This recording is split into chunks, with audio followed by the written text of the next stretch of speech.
প্রিয় বন্ধুরা, আপনাদেরকে একটি জিনিস খুবই সুস্বাদু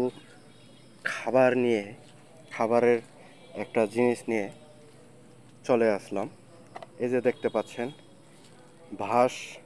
এই বাঁশ কিন্তু অনেক কাজে লাগে এবং এই কচি বাঁশগুলো কিন্তু খাওয়ার জন্য খুব সুস্বাদু। এটাকে বলে বাঁশকরল। আপনারা কারা কারা খেয়েছেন একটু কমেন্টে জানাবেন। আপনারা কি কখনো খেয়েছেন কিনা তাও জানাবেন, নাকি খান নাই তাও জানাবেন। দেখুন অনেকগুলো বাঁশ, এই বাঁশ দিয়ে কিন্তু অনেক কাজে লাগে এবং এই বাঁশকরল কিন্তু খাওয়া যায়। দেখুন এই বাঁশকরলগুলো খেতে অনেক মজার, সুস্বাদু। দেখেন, দেখতে পাচ্ছেন এই কচি কচি বাঁশকরলগুলো রান্না করে খেতে খুবই মজার। আর দেখুন এখানে অনেক বাঁশবাগান, এই বাঁশবাগানে অনেক বাঁশকরল আছে। এখন এই বাঁশকরল, যেটা বাঁশের চারা হচ্ছে, এগুলো কিন্তু খুবই নরম, খুবই সফট। একটু সিদ্ধ করে রান্না করে খেলে খুবই মজাদার।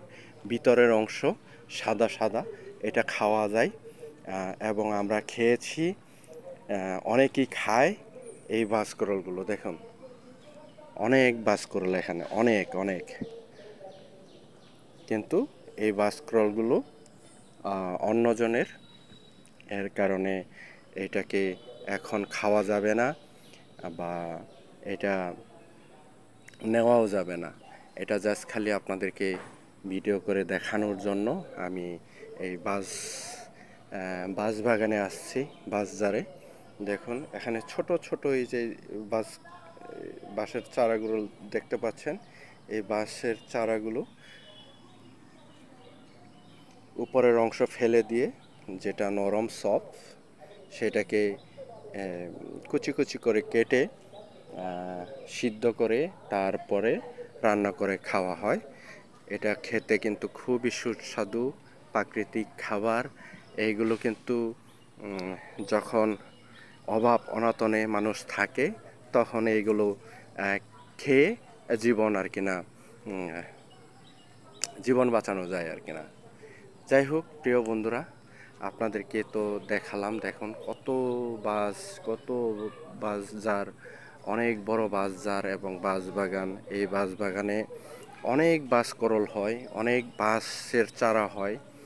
এগুলো কেউ ওনারা বিক্রিও করে না, কোনো কিছু করে না। তারপরেও দেখুন বাঁশগুলো কীভাবে প্রত্যেক বছর বাড়তেই আছে। বাঁশগুলো বাড়তে বাড়তে দেখেন কত বড় হয়ে গেছে।